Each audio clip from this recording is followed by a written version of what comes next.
But you need to go into that conversation understanding that they're not going to be on the same page as you. It's not because you're so different, right? You're probably kind of an ordinary person. You have all the normal kinds of feelings, but you're in an extraordinary circumstance when you are dealing with a toxic person.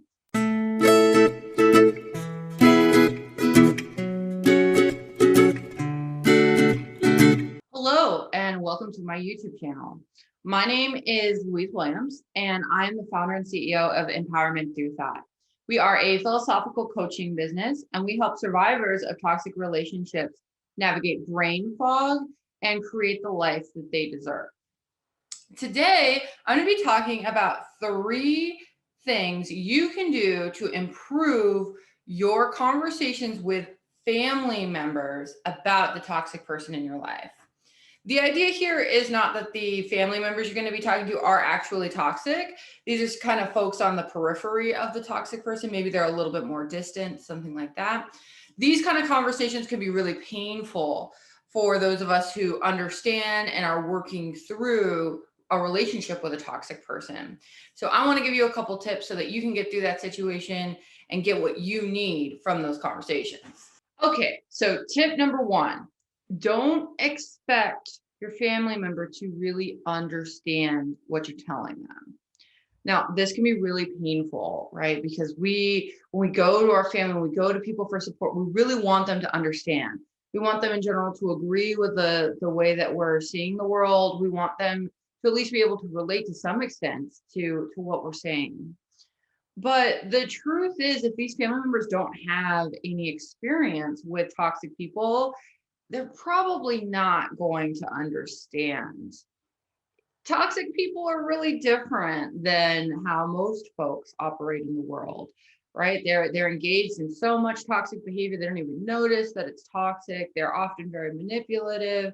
There's a lot of dark stuff going on with toxic people. And there's a good chunk of the population that never really experiences that kind of interpersonal dynamic. So when you're talking to family members, if they don't have experience with toxic people and understand that that person was toxic, right? There's 2 issues there. We might bump into toxic people in the world and not really recognize that, not really understand what's going on. That's usually the goal for most toxic people, right? They want a situation where when you like bump into them in the real world, you don't immediately know like, they're toxic, right? They're trying to put on the show that they're not toxic. So if these family members have just bumped into toxic people and never really understood that they were toxic, their chances of really understanding where you're coming from are very, very low. So that doesn't mean necessarily that you shouldn't talk to them. You know, we need support on our journey navigating toxic people. It's natural to want to go to family. So it's not necessarily just because they don't fully understand, you shouldn't talk to them. But you need to go into that conversation understanding that they're not going to be on the same page as you. It's not because you're so different, right? You're probably kind of an ordinary person. You have all the normal kinds of feelings, but you're in an extraordinary circumstance when you are dealing with a toxic person. It is an unusual circumstance. So just like, if you tried to talk to your friend about how great it was to go skydiving and they've never gone skydiving, they've never gone on a plane, they don't really know anything about it, they're not going to fully understand like why skydiving is so great. Same kind of issue here. If you're trying to go to your family member and you're trying to tell them how difficult this toxic person is being, and they don't have any reference point for that, they're probably not going to really understand that. So you can protect yourself in that situation by not expecting the family member to understand. If you're going to talk to them, you need to go in with a different goal than having them understand and maybe reassure you in that way. Okay, tip number 2. Let your family member know when you are seeking advice and when you just need to vent. Family is often interested in trying to help you, right? That's kind of one of the nice things about family. By default, they're inclined to help you. A lot of times helping you from the family member's perspective is giving you advice. They want to give you some tips on how to deal with that situation. They want to help share some of their experiences and how they got through something similar, things like that. But that's not always what you really want or what you really need from these people, right? Sometimes we just need to get some of the stuff off our chest. We just need to vent, right? So if you have a family member who you think is going to be a safe space to talk to, you can help them take off some of the pressure on them and tell them, hey, I'm not looking for advice here. I just really need a moment to vent. Is that okay? Right? By you telling them that, you are giving them permission to not have to try to give you advice that they're probably not super prepared to give, right? Like we talked about before, if they don't really have a lot of experience with toxic people, they're not going to be really well prepared to give advice. So they don't have to try to give advice, right? If you tell them, I don't want that. And you can create a kind of space with them that's focused on the thing that you actually need. Right. So this is really helpful for you because you're not going to have to listen to the BS advice that your family members might be trying to give you. Right. Often the kind of advice we get when we're dealing with toxic people from folks who don't know anything about toxic people, who've never had those experiences, they often come off as like really trite, right? Like there's something like a Hallmark card or something you'd like learn in an after school special.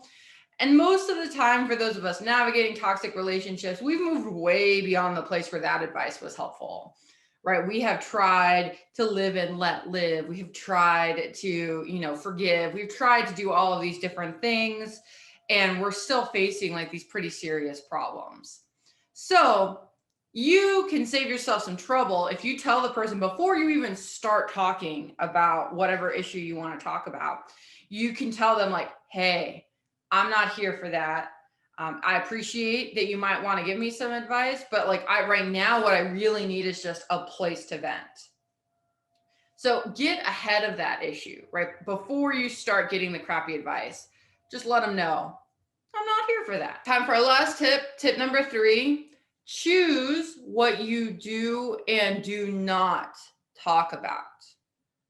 Now, this is something you probably want to do before you initiate the conversation. And I need you to start with a little bit of a thought experiment, right? We're going to think about what could happen. So consider whatever thing you want to talk about with a family member, think about that. And think about how you're going to feel if the family member does something that makes you really upset. Right? Let's say they give you some really crappy advice, or they act dismissive towards you, or they just freak out because they can't handle something as serious as what you're talking about. How are you going to feel if they do that? Is it going to make the situation way worse? Are you going to feel a lot more stress, a lot more pain? Are you going to suffer a lot more if your family member acts weird like that? Or are you going to be able to acknowledge that, like, okay, well, that's a limit of them. We can just kind of brush it off. We can just move on with our lives. It's going to be okay if they don't show up for me the way that I was hoping that they would. If you feel like it's going to make your situation a lot worse if the if the family member like does something that makes you upset, then that topic might not be one that's appropriate for you to bring to a family member, right? It's a little bit of a gamble to work with a family member, especially if you don't have a lot of previous experience with like how well they take this kind of thing.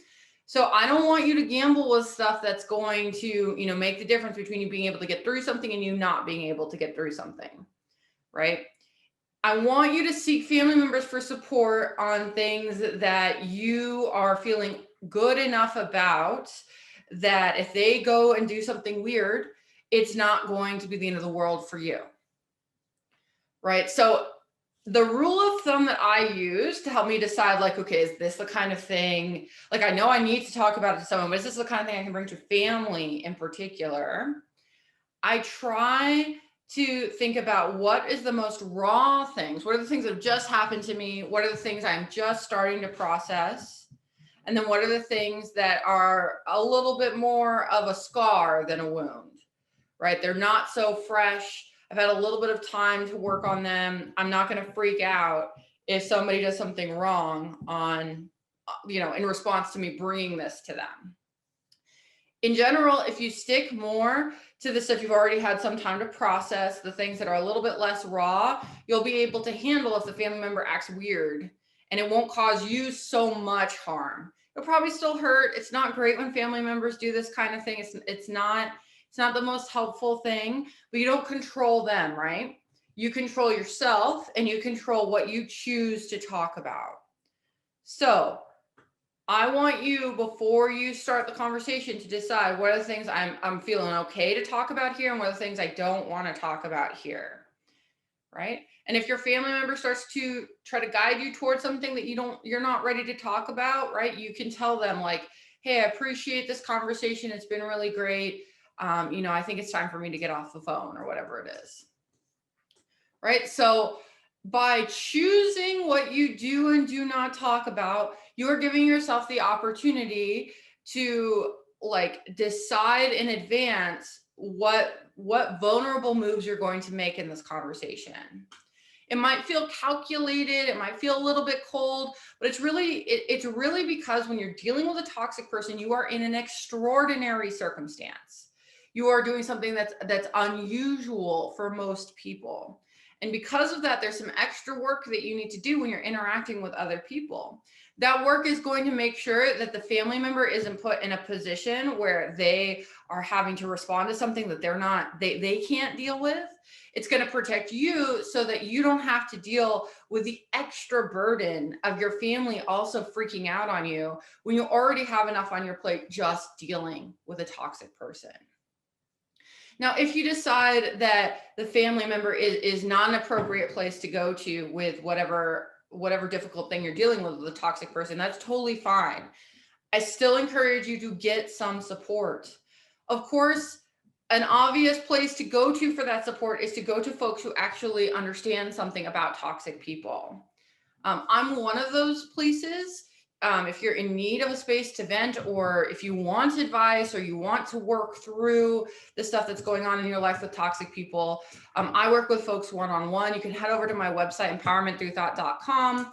You can get a free 15-minute consultation over there. I'm happy to help you. But even if you don't work with me, I still encourage you to find somebody who knows something about toxic people. It could be a mental health professional. You could try to seek some support from some online groups. There's lots of things that you can do to try to get that support. But remember, the family members are not always the best. Maybe they want the best for you. Maybe they're inclined to help you. But the truth is, they don't have the life experience needed to really make that impact. So do yourself a favor. Don't ask your family member to show up more than they are able, and don't let yourself go unsupported when you really do need to talk it out. Thanks so much for joining me today, and I'll catch you in the next one. Bye-bye.